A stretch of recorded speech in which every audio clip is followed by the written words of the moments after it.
हासिलपुर के नवाही गांव चक नंबर 165 मुराद में बासर जिम्मेदार ने गरीब खानदान के मकान पर कब्जा कर लिया।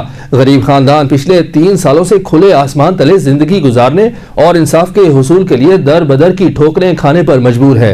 इस हवाले से मजीद बता रहे हैं मलिक अब्दुल रशीद।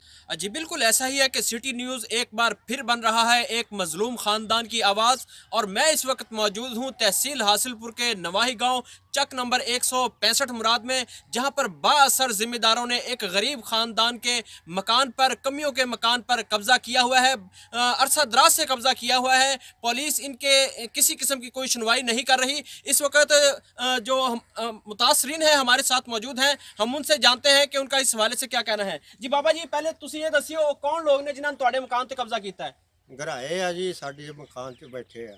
कब्जा किया घराया ने ते हो गया 3 साल। 3 साल हो गया जी घराया ने कब्जा किया। ते अमरा औकड़ा दूआ मुंडा वेचिया, वो चक दा ही है बंदा, उन्होंने दिता 3 लाख का। हाँ जी, तो सानू हो गया 50 साल 60 इत्थे बैठिया नू। एक ने आख्या भर्ती पा दिन्ने आ तो उठ खड़ो, उन्होंने भर्ती पाती तो दूआ घराया ने आके कब्जा कर लिया। हाँ जी, तो हुण मेहरबानी है तुहाडी बड़ी बड़ी, साडे ते कोई मेहरबानी करो, असें मौत मारे हैं। हाँ जी।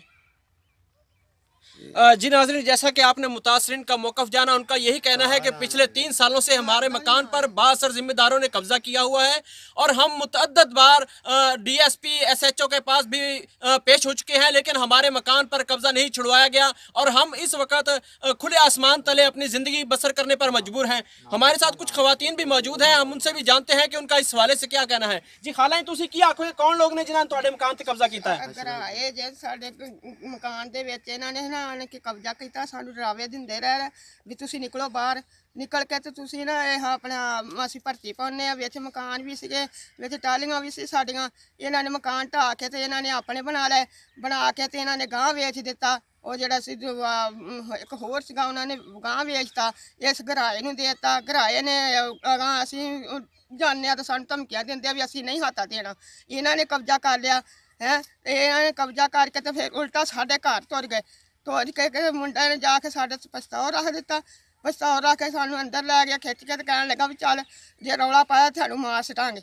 असीं गए अंदर, मेरा घर वाला उठिया, इनू भी धमकाया, इन्हें आख्या कागज दे जिथे भी है। मैं आख्या भी नहीं, मेरे को साढ़े को है नहीं गे। सानू डरवाया। फिर मेरे पुत्र नू इन्होंने भी धमकियां दित्तियां। फिर इन्होंने ना सानू राह चो भी रोक दिता, इन्हें राह साडा बंद कर दिता इन्होंने। ते असीं फिर इसलिए बाजार जान लग पे। असीं ना सानू मेहरबानी की जाए, सानू हाथा लभना चाहिए वा।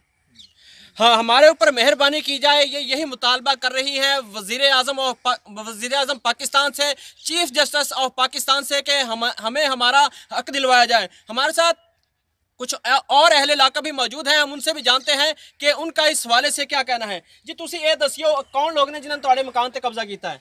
मेरा नाम जी मकसूद है राजा, तो जिन्हें साढ़े हाथ से कब्जा किया वो है अशरफ गराया। ठीक है, तो उन्हें कब्जा किया, साड़ा समान बाहर चुक के सुट दिता। फिर साढ़े घर गया असला लैके, मेरे वाल साहब ने आंदा वो कागज दे हाथ दे, जिहदे बदले तू टपदा फिरना, जे कागज नहीं देंदा तेरे मैं बुंड च फैर मारना। रात 9:30 बजे आया। ठीक है, फिर असीं सुबह कंप्लेन की। कितना अरसा पहले की गल है? ये तकरीबन हो गए ने जनाब 3 साल।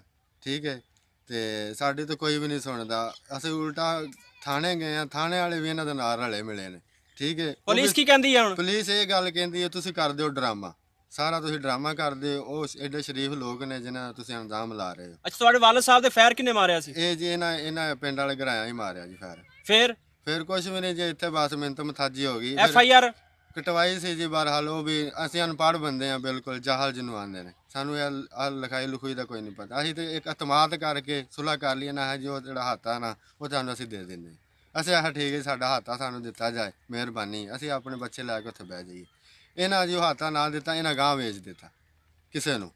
ठीक है, असीं फिर उवें दे उवें। फिर अगले दिन साडे घर आ गया, उन्हें पिस्तौल मेरे बुढ़े नूं आंदा फैर मारांगा मैं, उस सानू हत्थ ते कागज़ दे दो। असीं आखिया जी कागज़ साडे कोल कोई नहीं, ना असीं देने। कागज़ तो लभदा साडे अमरीक के साढ़े 30,000 रुपया सी, एक मोटरसाइकिल की कापी सी, वो लै गया कढ़ के। असीं थाने गए, थाने वाले जी ड्रामा कर दिओ सारा तुसीं, ये वो उल्टा ਆ ਡਰਾਉਂਦੇ ਧਮਕਾਉਂਦੇ ਨੇ। ਅੱਛਾ, ਪਿਛਲੇ ਦਿਨਾਂ 'ਚ ਖੁੱਲੀ ਕਚਹਿਰੀ ਲੱਗੀ ਸੀ, ਆਰਪੀਓ ਆਏ ਸੀ, ਹਾਂਜੀ। ਤੁਸੀਂ ਉੱਥੇ ਪੇਸ਼ ਹੋਏ ਹੋ? ਅਸੀਂ ਪੇਸ਼ ਹੋਏ ਜਨਾਬ, ਇਸ ਤਰ੍ਹਾਂ ਵੀ ਅਸੀਂ ਪੇਸ਼ ਹੋਣਾ ਸੀ। ਇਹ ਸਰਦਾਰ ਤੇ ਇਹ ਜਿਹੜਾ SHO ਸਾਹਿਬ, ਇਹਨਾਂ ਸਾਨੂੰ ਧਮਕੀ ਦਿੱਤੀ ਵੀ ਜੇ ਤੁਸੀਂ ਆਰਪੀਓ ਸਾਹਿਬ ਕੋ ਪੇਸ਼ ਹੋਏ ਨਾ, ਉਲਟਾ ਅਸੀਂ ਉਹਦੀ ਦੁਕਾਨ ਭੰਨੀ ਹੈ ਨਾ, ਉਹ ਤੁਹਾਡੇ ਤੇ ਪਰਚਾ ਅਸੀਂ ਕਰ ਦਿਆਂਗੇ।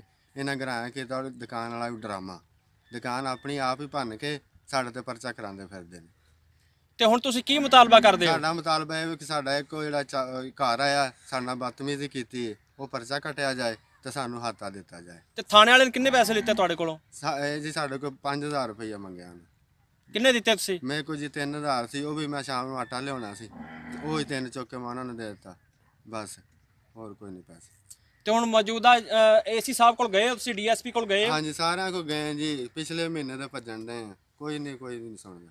ਹੁਣ ਕੀ ਮੁਤਾਲਬਾ ਹੈ ਤੁਹਾਡਾ? ਮੁਤਾਲਬਾ ਹੈ ਜੀ, ਸਾਡੀ ਤਾਂ ਇਮਰਾਨ ਖਾਨ ਦੀ ਰਿਕੁਐਸਟ ਹੈ, ਵਜ਼ੀਰ ਆਲਮ ਸਾਹਿਬ ਦੀ ਰਿਕੁਐਸਟ ਹੈ, ਠੀਕ ਹੈ ਨਾ, ਵੀ ਸਾਡੀ ਇਮਦਾਦ ਕੀਤੀ ਜਾਏ ਔਰ ਸਾਡੀ ਹੈਲਪ ਕੀਤੀ ਜਾਏ।